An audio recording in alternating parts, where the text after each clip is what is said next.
Un saludo para todos nuestros hermanos de Templo Belén.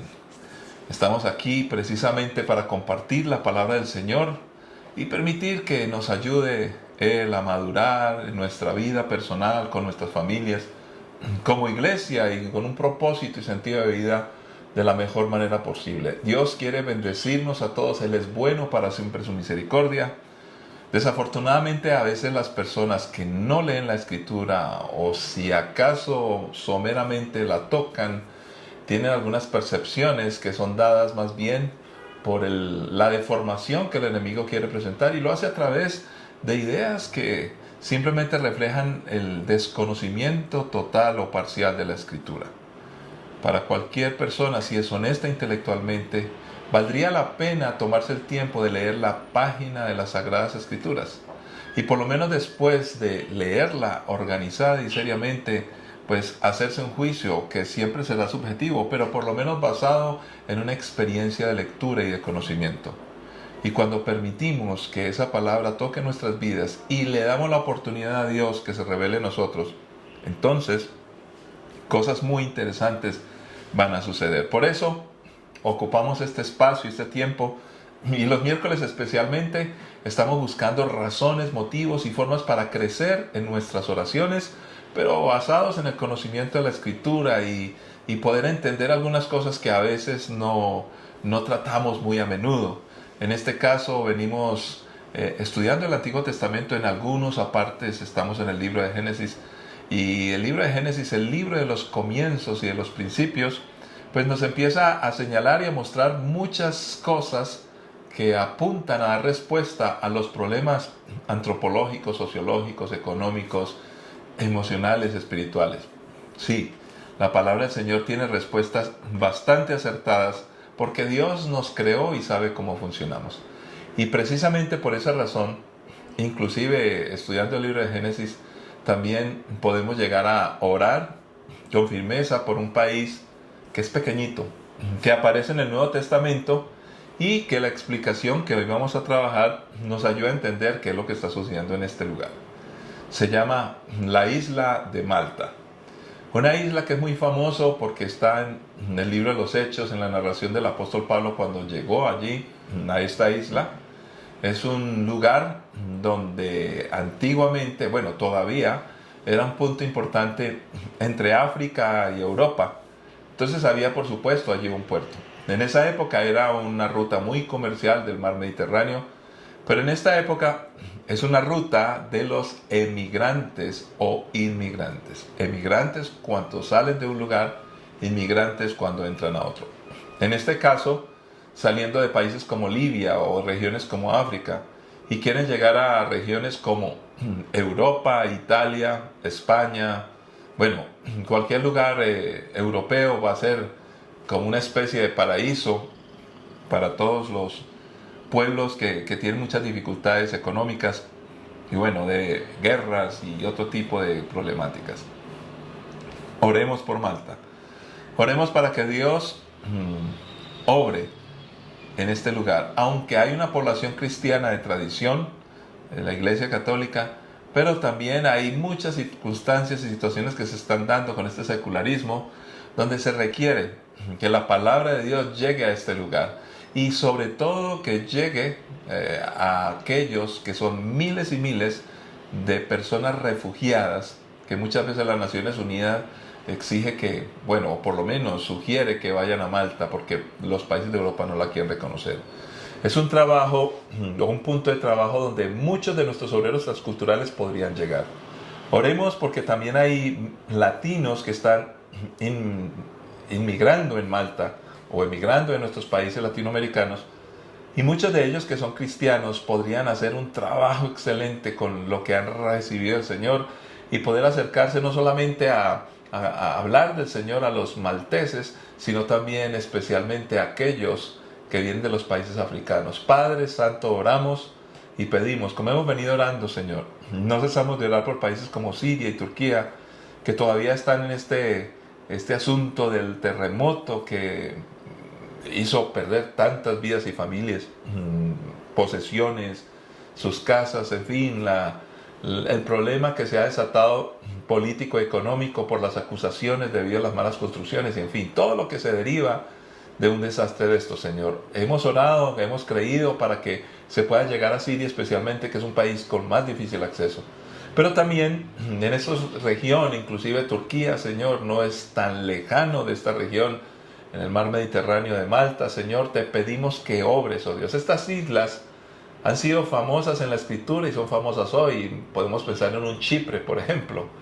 Todos estos lugares necesitan de personas que prediquen el Evangelio para que llegue y sea afirmada la presencia de tu Hijo Jesucristo, que el nombre de tu Hijo Jesús sea predicado, sea honrado, sea glorificado. Te pedimos, Señor, que haya más obreros transculturales en estas regiones, en estos sitios, y permítenos a nosotros comprometernos para llegar y predicar, para ayudar a los miles de refugiados. Te pedimos por la iglesia que está allí, por los trabajadores cristianos de muchas ONGs, porque muchos evangélicos, por razón de sus convicciones, les encanta trabajar en ONGs que ayuden al prójimo. Es gran cantidad, el porcentaje muy alto de protestantes evangélicos trabajando de todas partes del mundo en estas ONGs. ¿Por qué? Porque hay un sentido de solidaridad puesto por tu Santo Espíritu y es como parte del carácter y el ADN de ser cristianos.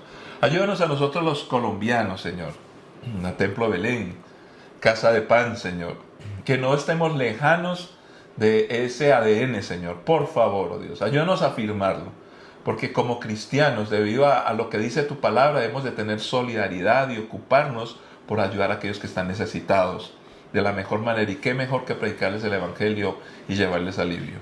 En Cristo Jesús, muchas gracias, Señor. Amén. Les estamos invitando también a todos a que se reúnan en sus iglesias locales.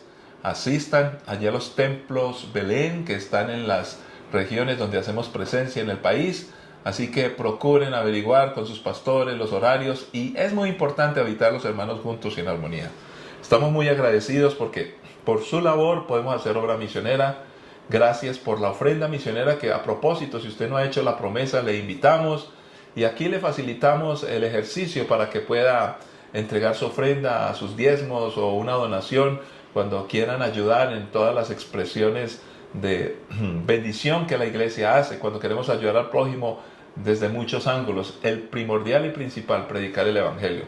Así que gracias, le damos gracias al Señor porque usted es generoso y Dios bendice abundantemente. De hecho, es generosa la persona que da porque Dios ya le ha dado. Así que muy agradecidos.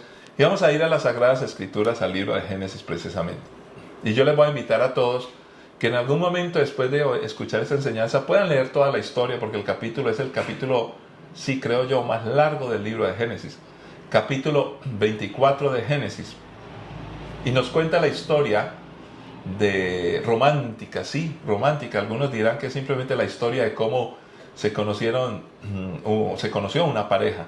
Pero aquí hay muchas cosas más que nos van a ayudar a identificar problemáticas que existen hoy y también desafíos a los cuales tenemos que recurrir haciendo algo, porque este mundo se pone cada vez peor y la palabra del Señor nos ayuda a entenderlo. De hecho, esta historia también nos ayuda a por qué existen los pueblos, las razas, las etnias y bueno, muchas cosas que luego nos ayudan a comprender por qué en algunos lugares del mundo hay pobreza, por qué la gente anda buscando un mejor sitio, un mejor lugar. ¿Qué es lo que sucede? ¿Qué es lo que pasa? Si todos somos iguales, cosa que creemos, y Dios nos creó iguales, ¿por qué algunos pueblos han salido adelante y otros no? ¿Será que algunos son más inteligentes?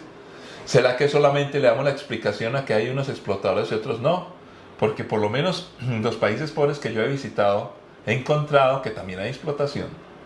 Y en los países ricos, que supuestamente son los países que explotan más a los países pobres, también he encontrado personas generosas. Las explicaciones simplistas no son convincentes, son ideológicas y siempre buscan sacar partido para que el hombre decida basados en sus políticas, sus pensamientos, sus ideologías, y tratan de imponer y controlar al resto de la humanidad.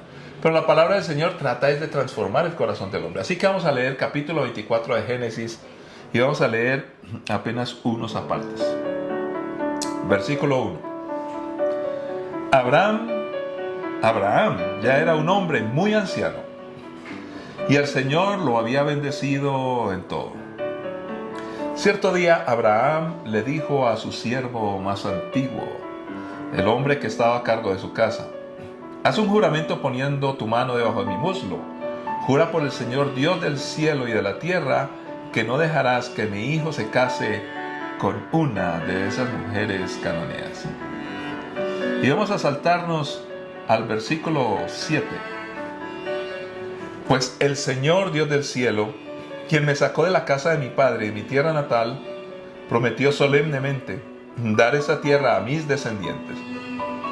Él enviará a su ángel delante de ti y se encargará de que encuentres allí una esposa para mi hijo. Si ella no está dispuesta a regresar contigo, entonces quedarás libre de este juramento que haces conmigo. Pero bajo ninguna circunstancia llevarás a mi hijo allí. Entonces el siervo hizo un juramento poniendo su mano debajo del muslo de su señor Abraham y juró seguir sus instrucciones. Después tomó 10 de los camellos de Abraham y los cargó con toda clase de regalos valiosos de parte de su señor y viajó hasta la lejana tierra de Aram Naharaim. Una vez allí se dirigió a la ciudad donde se había establecido Nacor, hermano de Abraham. Vamos ahora a pasar al versículo 14. Mi petición es la siguiente. Yo le diré a una de ellas: por favor, deme de beber de su cántaro. Si ella dice: sí, beba usted y también daré de beber a sus camellos, que sea ella la que has elegido como esposa para Isaac. De esa forma sabré que has mostrado amor inagotable a mi amo. Esta fue una oración que le hizo este siervo a Dios. Pero ahora pasemos al versículo 18. Sí, mi señor, beba, respondió ella. Enseguida bajó su cántaro del hombro y lo dio a beber. Después de darle de beber dijo: también sacaré agua para sus camellos y les daré de beber hasta que se sacien. Así que de inmediato vació su cántaro en el bebedero y volvió corriendo al pozo a sacar agua para todos los camellos. El siervo la observaba en silencio mientras se preguntaba si el Señor le había dado éxito en la misión. Cuando los camellos terminaron de beber, sacó un anillo de oro para la nariz de la muchacha y 2 pulseras grandes de oro para sus muñecas. ¿De quién es hija usted?, le preguntó. Y dígame, por favor. Sí. ¿Tendría su padre algún lugar para hospedarnos esta noche? Soy hija de Betuel, contestó ella, y mis abuelos son Nacor y Milca. Sí, tenemos más que suficiente paja y alimento para los camellos, y también tenemos lugar para los huéspedes. El hombre se inclinó hasta el suelo y adoró al Señor. Ahora miremos el versículo 28.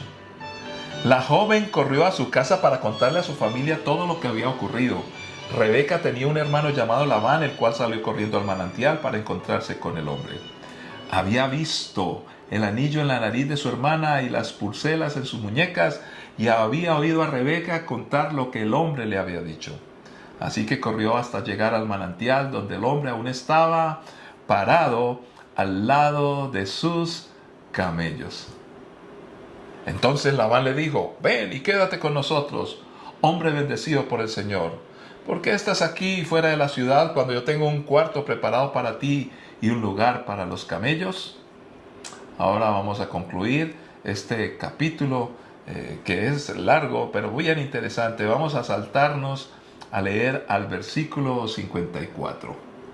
Dice la escritura: luego comieron y el siervo y los hombres que lo acompañaban pasaron allí la noche. Pero temprano a la mañana siguiente el siervo de Abraham dijo: envíenme de regreso a mi amo. Queremos que Rebeca se quede con nosotros al menos 10 días, dijeron su madre y su hermano, y luego podrá irse. Pero él dijo: no me retrasen. El Señor hizo que mi misión tuviera éxito. Ahora envíenme para que pueda regresar a la casa de mi amo. Bien, dijeron ellos, llamaremos a Rebeca y le preguntaremos qué le parece a ella. Entonces llamaron a Rebeca. ¿Estás dispuesta a irte con este hombre?, le preguntaron. Sí, contestó, iré. Muy bien, y vamos a concluir leyendo la última parte del versículo 64. Cuando Rebeca levantó la vista y vio a Isaac, se bajó enseguida del camello. ¿Quién es ese hombre que viene a nuestro encuentro caminando por los campos?, preguntó el siervo, y él contestó: es mi amo. Entonces Rebeca se cubrió el rostro con el velo, y el siervo le contó a Isaac todo lo que había hecho. Luego Isaac la llevó a la carpa de Sara, su madre, y Rebeca fue su esposa. Él la amó profundamente, y ella fue para él un consuelo especial después de la muerte de su madre. Padre, es tu palabra que con suma urgencia necesitamos. Ayúdanos a entenderla, Señor, para que podamos orar mejor por nuestras familias, por esta raza humana perdida, por nosotros mismos, Señor. Ayúdanos a enfocarnos correctamente en el plan que tú tienes para nosotros. En Cristo Jesús te lo pedimos y te damos las gracias, oh Dios. Amén. Amén. Encontramos aquí que socialmente el matrimonio siempre ha sido importante. Las familias existen porque hay un compromiso, y la fortaleza de la familia depende del compromiso. Por eso es muy importante para los padres que sus hijos queden bien casados. Pero ¿qué significa eso? ¿Qué hay que hacer? ¿Cómo lo ve cada cultura? ¿Cómo los hijos ven el emprendimiento a tener un nuevo hogar? ¿Cómo lo están viendo de acuerdo a la época? ¿Cómo se veía antes? ¿Cómo se ve ahora? Las culturas tienen bastante influencia, y por supuesto que la idea bíblica mucho más debiera tener influencia sobre nosotros. Entonces podemos, según algunos estudiosos y la obviedad del texto, encontrar que este pasaje, que es largo, 67 versículos, nos establece simplemente la historia de compromiso entre dos personajes. Pero ¿cómo se logró? ¿Cómo se hizo? Aparece Rebeca por un lado, aparece Isaac por el otro lado.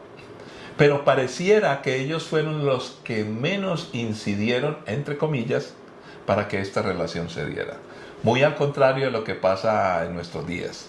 En nuestros días las personas simplemente deciden de acuerdo a su percepción, de acuerdo a su sabiduría personal, de acuerdo a su gusto, de acuerdo a la emoción, de acuerdo a las circunstancias que se den o las obligaciones que aparezcan o los intereses personales, y se unen a una persona. Y se hace hoy de muchas maneras. Pero miremos los 4 grandes bloques de esta historia que precisamente nos pueden ayudar a nosotros a comprender algunos aspectos vitales en lo que es la conformación del matrimonio y la sociedad. En primer lugar, encontramos un diálogo de Abraham con su siervo, al cual tenía servicio. En otro pasaje de la Escritura sugiere que era Eleazar. Bueno, digámosle Eleazar o simplemente el siervo.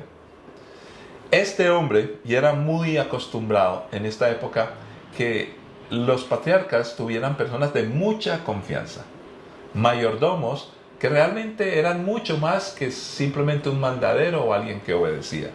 Era una persona que generaba un vínculo muy especial con su amo, y no podemos entender el término amo a lo que sería la historia de la esclavitud de nuestra época. Por supuesto que no.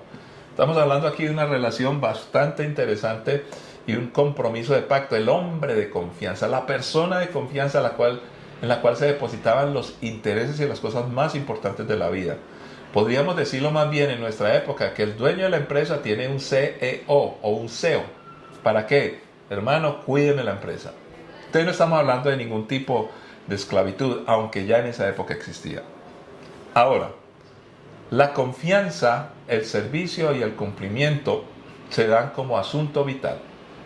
Asunto vital para que lo que es la institución del hogar, del matrimonio, la base de la sociedad, pueda establecerse precisamente bajo esos principios y esos conceptos: servicio, confianza y cumplimiento. Ahora, la cosa más encarecida de parte de Abraham al siervo era: por favor, que no se vayan a unir con otros pueblos. Por favor, y le hizo hacer un pacto. Podemos hablar de familias exogámicas o endogámicas. Cuando hablamos de endogámicas, se refiere a pueblos que tienen la costumbre de unirse entre ellos, no directamente hermanos y hermanas, pero sí dentro de un grupo familiar conocido. Para esta época de los patriarcas, que todavía la Biblia no había sido escrita en esa época, sino que era un diálogo de Dios con el hombre. Recuerden que los primeros textos o libros que se escribieron fueron en la época ya de Moisés, pero en esta época ya se empezaba a mostrar la importancia de conservar un orden. No quiere decir eso que había peores o mejores pueblos. Los mejores o peores pueblos, según la Biblia, se daban no era por segregación o por raza, sino por el comportamiento que se daba. De hecho, tan es así, es tan evidente, que el pueblo de Israel, que era el pueblo de Dios, en algún momento y muchas veces Dios le recriminó porque se estaba comportando muy mal. Entonces no podríamos decir que era cuestión de raza. Esa raza es mala y esta raza es buena, porque Dios al pueblo de Israel en épocas le bendijo, le felicitó y en otras épocas le llamó la atención. Entonces este diálogo entre Abraham y su siervo nos empieza a indicar la importancia de lo que es el matrimonio, el hogar y la unión, que no debiera tomarse a la ligera. A mí me preocupa profundamente que los pueblos de hoy no le dan importancia a la unión entre un hombre y una mujer cuando se quieren casar.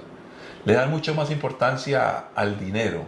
Entonces hay como una hipocresía, una doble moral. Porque firman papeles, buscan testigos, hacen estudios, todo lo que se quiera para firmar un documento donde se establece una negociación económica. Pero para lo que es el matrimonio, el hogar, donde van a nacer criaturas, hijos, va a haber una descendencia, todo un pensamiento y toda una herencia de existencia de una familia, para eso hoy no se piensa mucho y se hace de manera irresponsable. Primer aspecto. Segundo gran bloque que aparece allí. El encuentro de Eliezer o del siervo con Rebeca, la posible esposa del hijo de Abraham, que era Isaac.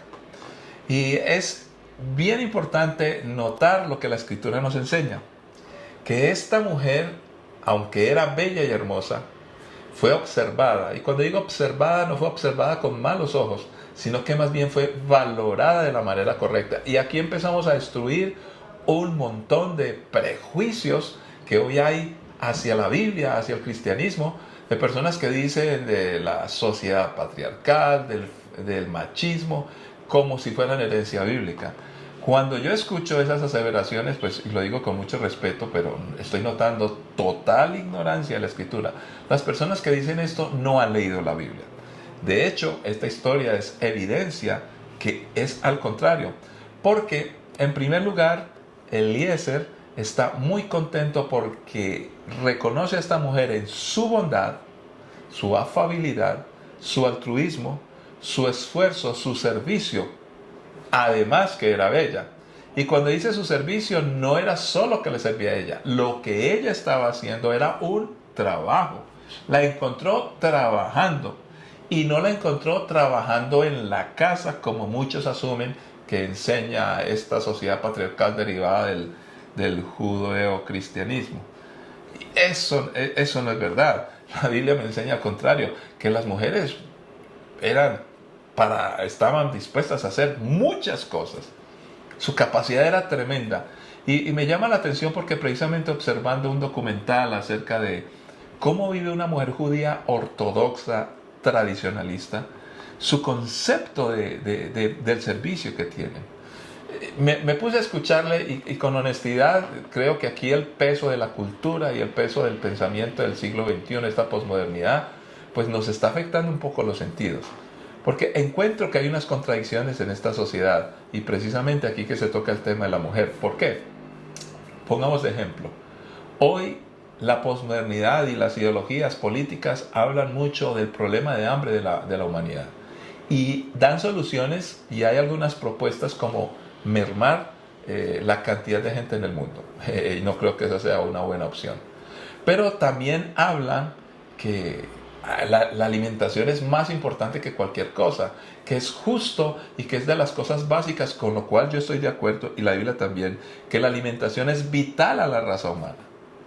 Entonces yo me hago esta pregunta: ¿por qué cuando una mujer decide quedarse en la casa preparando alimentos y trabajando esto que es esencial para el hombre, ahora dicen que eso es injusto? Pero por otro lado dicen que hacer alimentos es muy importante porque es más importante que hacer un carro. Y yo también creo eso.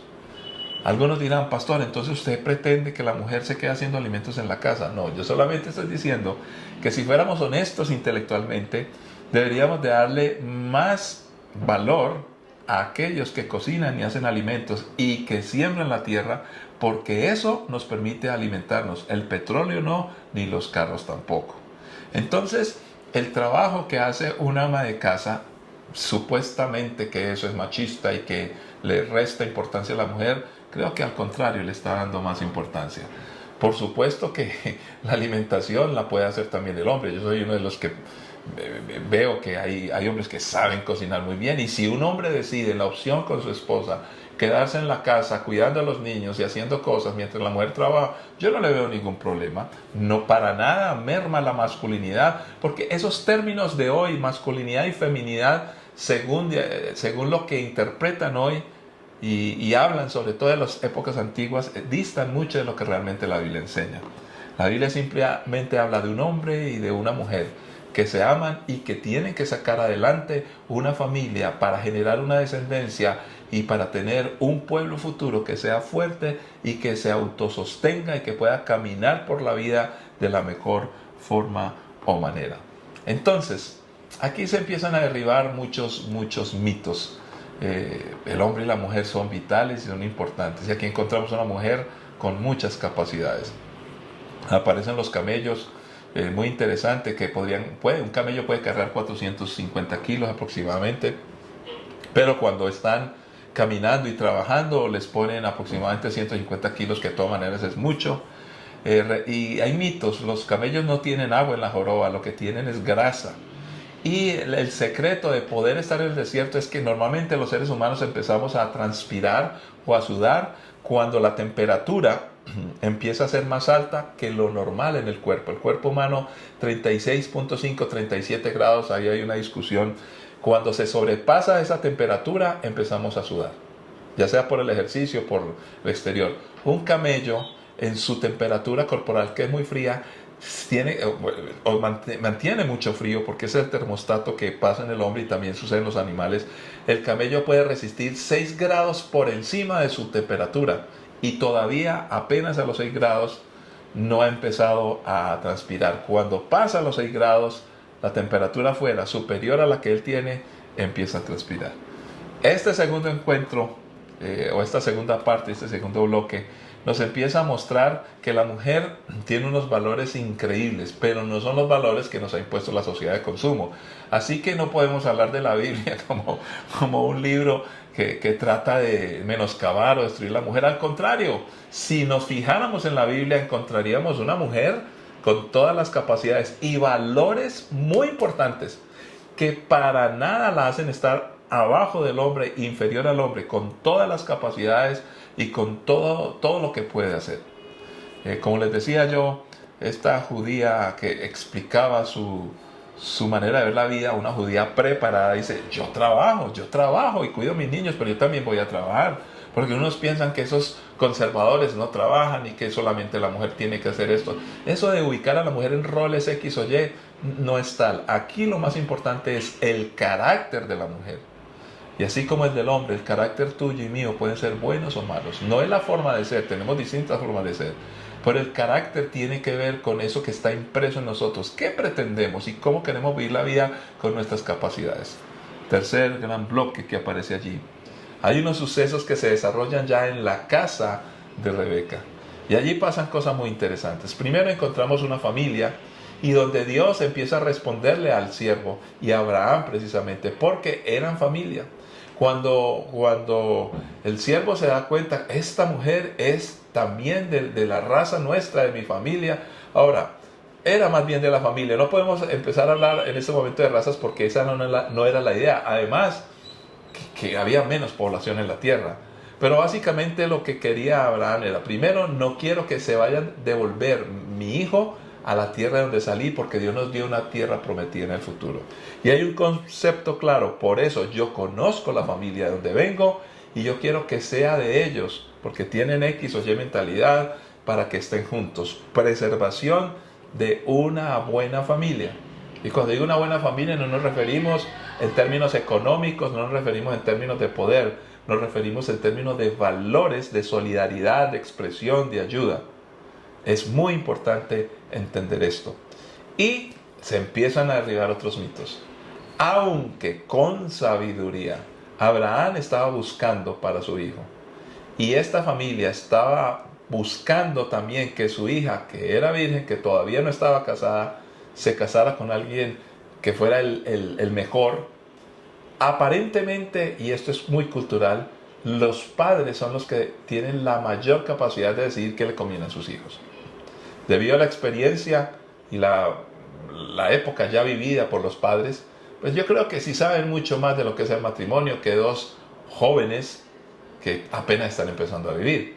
Sin embargo, en esta parte de la historia, que hay mucho que estudiar y solamente mencionamos algo, aparece que los familiares, aunque le dicen al siervo Abraham, está bien, queremos que sea nuestra hija la que se vaya a casar con Isaac, pero le dijeron, quédate con nosotros. Y dijo, no, quiero irme ya. Bueno, pero antes de eso, nosotros le vamos a preguntar a ella. De tal manera que, oh sorpresa para muchos, en la Biblia, una historia tan antigua, la mujer fue requerida o le fue preguntado el asunto y ella tomó su propia decisión libre, una decisión voluntaria, donde dijo, sí, yo quiero ir. Ya tenía unos valores por los cuales quería ella hacer esto. Ahora, vamos a ir concluyendo con unas preguntas y con unas aseveraciones que nos ayudan por lo menos a poner en perspectiva para que oremos en estos días y para que tengamos más conocimiento de qué pasa en la sociedad, qué pasa en un mundo que cada vez está más desbaratado. Nos dice precisamente, por ejemplo, Génesis 25, 19 al 20. Este es el relato de la familia de Isaac, hijo de Abraham. Cuando Isaac tenía 40 años, se casó con Rebeca, hija de Betuel el arameo de Padan Aram y hermana de Labán el arameo. Entonces encontramos que Isaac se casó a los 40 años. Cuando empezamos a averiguar un poquitico las culturas, la cultura de los hebreos, encontramos que era un caso bastante extraño. Normalmente se cree que los jóvenes hombres se casaban a los 18 años y las mujeres a los 13, 14, a veces menos a los 13. Era la costumbre de esa época. No estamos diciendo que esa es la edad en que se tienen que casar todos, pero era más o menos esto, de tal manera, bueno, había que notar cuántos años iban a vivir, muy importante tener familia, bueno, en fin, todo esto. Y hay unas tablas en el mundo donde los países que más tasa de natalidad tienen están en África, por ejemplo. Los países europeos y algunos países del primer mundo son los que menos tasa de natalidad tienen. Pero también hay otros estudios que empiezan a decir que esos países que tienen baja tasa de natalidad, que pasa del 1,75, 1,80 y pico, hacia el futuro, tienen en mucho riesgo, algunos es irreversible, que su raza se va a perder. Por ejemplo, es el caso de Alemania. Los alemanes tienen tan pocos hijos, creo que la tasa está en 1,39 según algunos estudios, pues ya definitivamente ellos no tienen cómo mantener su raza. Pero a otros pueblos que tienen hasta 7 en porcentaje, 6. En África hay uno de 6 y algo, otros dicen 7, hay de 5, de 4, ellos se van a crecer. En este momento la economía de la India está creciendo poderosamente y ya pasó a la cantidad de habitantes de China, y por eso China es un país tan grande, tan poderoso, Brasil, porque en la mayor cantidad de población también hay mayor cantidad y posibilidades de productividad. Pero la pregunta es, ¿por qué este muchacho Isaac no se había casado tan avanzado ya en la edad? ¿Qué era lo que pasaba? Entonces, vamos a ver. Vamos a encontrar muchas cosas. El problema es que hoy el valor del hombre y de la mujer, del matrimonio, están muy alejados de los conceptos bíblicos. Más bien parecen estereotipos políticos, ideológicos, subjetivos o a capricho de épocas o de personas que se les ocurre cualquier cosa. No hay consistencia. Entonces, ¿qué es lo que realmente dice la Biblia? Encontramos que todas las formaciones de los pueblos le debían mucho a su herencia de ADN de sus familias. Familias con carácter de bondad generaban una sociedad bondadosa. Familias con carácter de poder generaban una sociedad de poder, de conquista y de querer dañar. También nos aparece como algo conclusivo el respeto por el hogar, por la casa, por la opinión, por los deseos de las personas de la casa, por el diálogo para establecer vínculos, para establecer buenas relaciones. Ahora bien, empiezo yo a preguntarme, ¿cómo manejamos nosotros esto hoy? Pero vamos a dejar las preguntas como para concluir a lo último.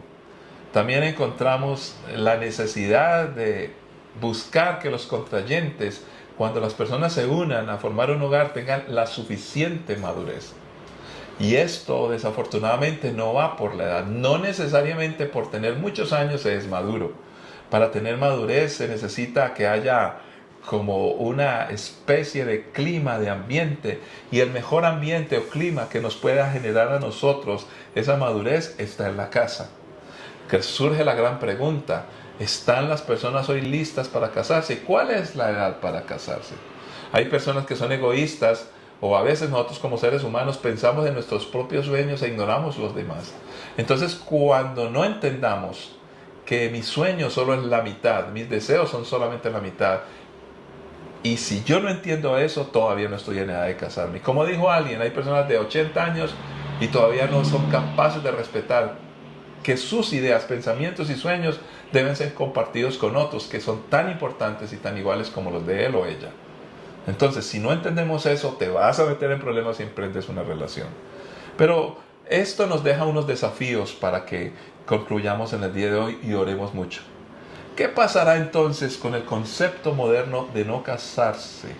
O si lo hacemos muy adultos cuando ya hayamos disfrutado la vida. Esa es una idea que pulula hoy. Y mi pregunta ¿es que acaso cuando uno está casado y tiene hijos no disfruta la vida? ¿Qué idea tenemos? Encontramos que hoy muchos pueblos que están emigrando en lugares de pobreza, de problemas y de guerras, saben que lo hacen motivados no por ellos mismos, sino dicen yo quiero algo mejor para mi familia. La motivación de la familia ha sido el gran bastión durante muchas épocas y que ha logrado que las personas desarrollen ideas, que se sobrepongan a los más difíciles momentos. ¿Por qué? Porque eso es lo que motiva la familia. Encontramos en una sociedad líquida, una sociedad donde piensan más en el yo y donde simplemente quieren alcanzar sus caprichos y sus conceptos que llegan a ser solo eso. Por eso encontramos mucho más suicidio. Y lo peor es que después de muchos años, cuando las personas tienen cierta edad, se dan cuenta que no construyeron generación, no construyeron hacia adelante. No hay más, sino que con ellos se va a acabar todo y toda una familia. Y empiezan las grandes depresiones, empiezan los grandes problemas. Y el problema es que algunos teorizan sobre el asunto estando jóvenes. Pero cuando ya están adultos, nadie los quiere escuchar. Ellos mismos crearon una sociedad que no los va a escuchar ni los va a respetar, porque hay un divorcio entre la generación nueva con la generación anterior. ¿Por qué la gente está haciendo esto? ¿Cómo es el diálogo y el consenso entre padres e hijos hoy? ¿Hay confianza? ¿Hay personas a las que buscamos consejo? Con las cuales podemos entablar grandes proyectos como este siervo donde hay un diálogo. Hay diálogo entre padres e hijos, con las hermanas y todo para hablar acerca de lo que son las relaciones que van a terminar en una unión donde puede haber hijos. ¿Por qué hoy cada cual maneja esto de manera egoísta y personal? No estoy diciendo que no tome la decisión personal, Rebeca lo hizo. Pero sí es bueno escuchar a otros. ¿Qué piensas? ¿Qué opinas? Y por favor, padres o hermanos, no impongamos, pero sí tengamos una apertura para hablar. ¿Qué tipo de generación es la que hoy estamos levantando? ¿No será riesgoso para la firmeza de una sociedad que otras formas y niveles de compromiso sean los que sostengan a la raza humana? Cuando me refiero a otras formas, es que las personas hoy denigran y hablan mal del hogar, del matrimonio, de unirse, de tener un compromiso. Si no hay un hogar comprometido, mi pregunta es, ¿creen entonces que otro tipo de uniones donde hay compromisos de negocios, compromisos ideológicos, compromisos intelectuales, compromisos sexuales de otras formas, donde no hay procreación? Bueno, muchas formas donde se piensa que puede haber riqueza, pues puede haber ideas, puede haber pensamientos, se respeta todo eso, pero la pregunta que yo hago, y lo hago a manera de cuestionamiento y también honestamente, ¿creen ustedes que si no hay una base donde el compromiso y se mantengan los padres con los hijos y los niveles de confianza sean mucho mayores porque vienen de un compromiso donde no hay separación, donde no hay rompimiento? ¿Qué tal si tú y yo vamos a empezar un negocio? Yo digo, bueno, pero a partir de mañana, cualquier día yo me retiro del negocio. Entonces, más bien no lo empecemos. Para el dinero lo hacemos. Para lo académico lo hacemos. Para los emprendimientos lo hacemos de cosas. ¿Y por qué no para lo que tiene que ver con la raza humana? ¿Por qué la gente está emigrando? Ya lo dijimos, emigran muchos porque quieren algo mejor para su familia. Piensan todas las culturas de igual manera. Es triste que muchos creen que lo que Occidente piensa y ve es así. Y criticamos a otras culturas. Un día esto vamos a hablar del tipo de culturas que aparecen en la historia de la humanidad. Pero hay diferencias entre las culturas. Hay diferencias. Y esto ha logrado precisamente que algunas muy sabias hoy se van a perder en el tiempo porque no hay una generación que les suceda. Porque ellos mismos han desechado tener más hijos y unirse en compromiso. Por eso muchos hoy ni quieren comprometerse ni quieren procrear. Padre que estás en los cielos, ayúdanos. Oramos por todo esto. Esto empieza a responder los grandes problemas que se desarrollan hoy en todas las comunidades del mundo. Hay algunos pueblos pobres, culturas pobres, pero que están luchando por sobrevivir, no tienen muchos recursos, pero de alguna manera están construyendo sociedad. No estoy diciendo que las injusticias económicas y tantas cosas que han ocurrido históricamente, esta división por las guerras de los países, donde unos se aprovechan de otros, existen, Señor, y tú condenas eso a propósito. Pero muchos siguen subsistiendo porque quieren a su familia y luchan por sus hijos. Pero ¿qué pasa hoy con la sociedad que no se quiere comprometer y no quiere dejar una herencia? La herencia mayor y más grande son precisamente los hijos y las ideas que podamos depositar en ellos.